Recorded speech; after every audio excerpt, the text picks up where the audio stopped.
আরে ভাই, প্রথমেই অস্থির ভিডিওটা দেখেন। ভালোবাসি তোমায়, ভালোবেসে যাব, জনম জনমে সাথী হব।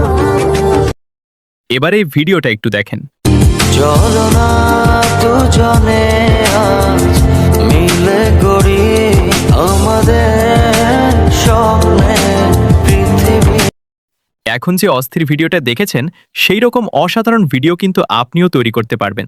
আর এই ধরনের অস্থির ভিডিওগুলো বানিয়ে যদি আপনার পেজে বা ইউটিউব চ্যানেলে আপলোড করেন, তাহলে আপনার পেজে বা ইউটিউব চ্যানেলে প্রচুর পরিমাণে ভিউজ জেনারেট করতে পারবেন। তাহলে এখন দেখিয়ে দিই এই ধরনের অস্থির ভিডিওগুলো কিভাবে জেনারেট করবেন। প্রথমে আপনার ফোনে থাকা ক্রোম ব্রাউজারটিকে ওপেন করে নেবেন। তারপর এখানে প্রায় টপিক লিখে সার্চ করবেন। তারপর এই অফিসিয়াল ওয়েবসাইটে একটা ক্লিক করবেন। এখানে থাকা সার্চ বাটনে ট্যাপ করে AI7 লিখে এখানে ক্লিক করবেন। এবার স্ক্রোল করে আস্তে আস্তে নিচের দিকে আসবেন। এই ছবিটিকে দেখতে পাবেন এবং ছবির নিচে থাকা প্রম্পটটা কপি করবেন। এখন আপনারা make glow photo to video AI এখানে ক্লিক করে একটা অ্যাপ্লিকেশন ডাউনলোড করে নেবেন। আমার ডাউনলোড করা আছে সেজন্য ওপেন দেখাচ্ছে। আপনাদের যদি ডাউনলোড করা না থাকে তাহলে ডাউনলোড করে নেবেন। ক্লিয়ার ইমেজে ক্লিক করে এখানে একটা আপনার নর্মাল ছবি আপলোড করে দিবেন। এরপর এখানে আপনি যে প্রম্পটটা কপি করেছেন সেটি এখানে পেস্ট করে দিবেন। এখানে থাকা এরো অপশনে একটা ক্লিক করবেন এবং কয়েক সেকেন্ডের মধ্যে এইরকম একটা ইমেজ জেনারেট করে দিবে। ছবিটার উপরে ট্যাপ করে জাস্ট এখান থেকে ডাউনলোড করে নেবেন। তারপর আপনি আবারও ওই ব্রাউজারে চলে আসবেন।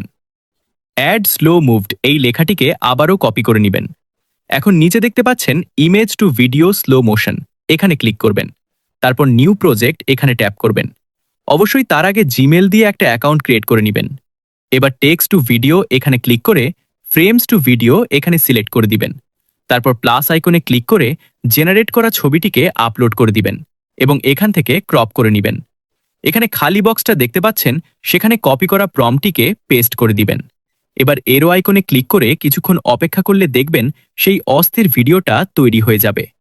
এখন এখানে ক্লিক করে অরিজিনাল সাইজ এখানে ট্যাপ করলে আপনার গ্যালারিতে সেভ হয়ে যাবে। সো ভালো লাগলে ভিডিওতে একটি লাইক দিবেন। আর এই ধরনের ভিডিও সবার আগে যদি আপনি পেতে চান তাহলে এই ভিডিওটি ইউটিউব থেকে দেখে থাকলে চ্যানেলটি সাবস্ক্রাইব করে রাখুন।